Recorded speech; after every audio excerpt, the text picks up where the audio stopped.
ఇప్పుడు 2014లో వైసీపీ 150 గెలుస్తాం అనుకున్నది పోలా, అదే కదా.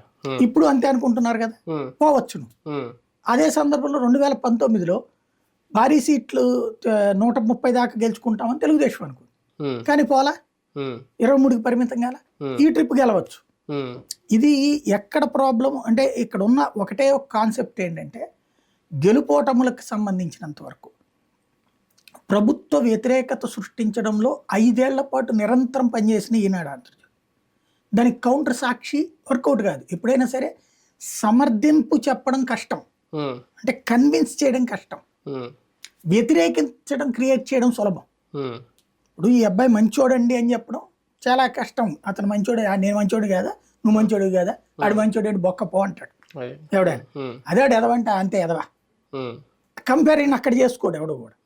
కాబట్టి ఎదవని చేయడం సులభం.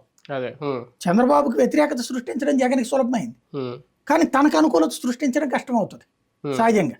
ప్రభుత్వ ఉద్యోగులు ఇదివరకు చంద్రబాబు మీద కోపంతో జగన్కి వేస్తారు, ఈసారి జగన్ మీద కోపంతో అటేస్తారు కదా. కానీ ఈసారి ఎగ్జిట్ పోల్స్ సర్వేల ఫలితాలు ఒక క్లియర్ కట్ అంచనాను అయితే ఇవ్వలేకపోయాయి. అంటే ఏ సంస్థకి ఆ సంస్థ క్లియర్ కట్ అంచనా ఇచ్చినా ఓవరాల్గా కామన్ పబ్లిక్కి డిసైడ్ అవ్వలేకపోతున్న పరిస్థితి ఇది. రేపు ఎన్నికల ఫలితాలు వచ్చే చివరి నిమిషం వరకు కూడా ఈ టెన్షన్ కంటిన్యూ అవుతుంది.